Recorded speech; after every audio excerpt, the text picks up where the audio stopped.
Hello everyone and welcome to NEXTGames video on how to solo the May 2019 Ambuscade battlefield. This month the fight is against two Gallu, and this is one of the more challenging fights we've seen lately. Both Gallu must be kept within 10% hit points of each other, or they will both use a 2-hour animation and then a TP move at the exact same time.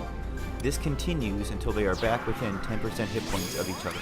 It's possible they also gain other stat bonuses and access to abilities when there is over a 10% difference. All of a Gallu's normal attacks are abilities, and all of their TP moves are AoE. This makes it a challenge for Ninja to successfully solo this fight. Due to this, I recommend you bring extra healing, as your shadows won't hold up to all of these attacks. Before we get into this fight, let's go over the abilities Gallu has access to really quick. As stated before, Gallu's melee swings are all abilities instead of regular melee attacks like most mobs. The abilities come in three forms. The first one's called Triple Punch. This is a single target attack that will take 1 to 3 of your shadows. The second one is Claw Swipe. This is a conal attack that will also inflict stun. The last one is called Ground Punch. This is an AoE attack that will inflict bind. Now, you would assume, because of all these conal and AoE attacks you see coming up, as well as the conal and AoE attacks with his melee swings, that shadows wouldn't be that useful here. But shadows do end up blocking many of these negative status effects, so while you do still take some small amount of damage, the big benefit from shadows is that it ends up stopping a lot of these negative status effects from being afflicted upon you. Now let's go over Gallu's abilities. All of them do roughly 250 to 1000 AoE or conal damage.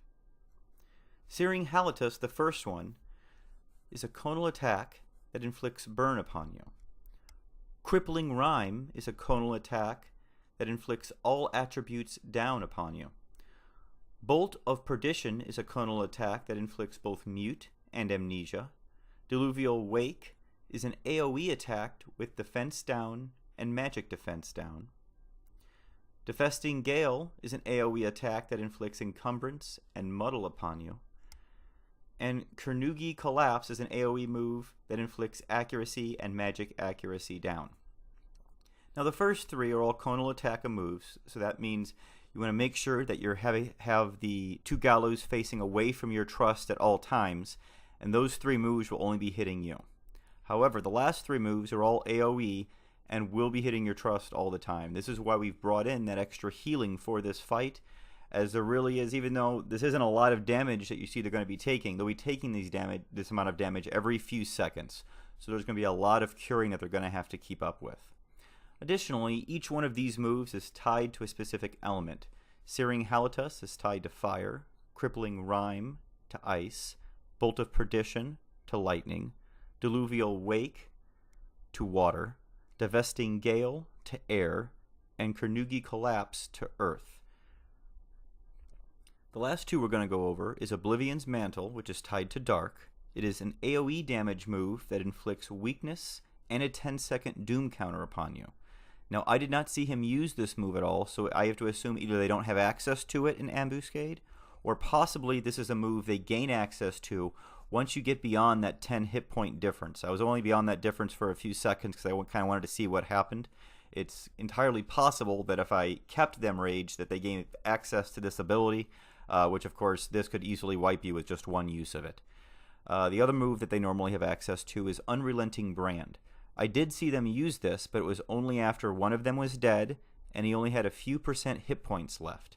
So I have to figure they only gain access to this either when they're at low hit points or when the partner has died. Now that we've gone over all the abilities and attacks, let's go ahead and see what this fight looks like on difficult difficulty.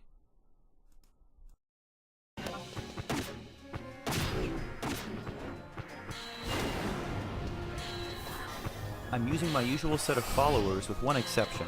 Since we'll be taking so much AoE damage, I will be swapping in Cherkuki for Shantoto 2 for some extra healing.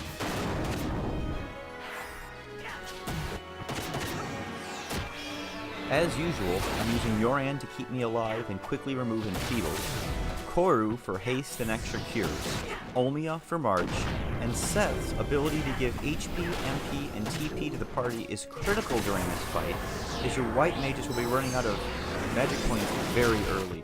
As you'll see from my fight, mine run out of magic points around 60 to 70%, so definitely need something to regain magic points back to them to keep you going throughout this long fight. Okay, that's enough of me talking. Enjoy the fight.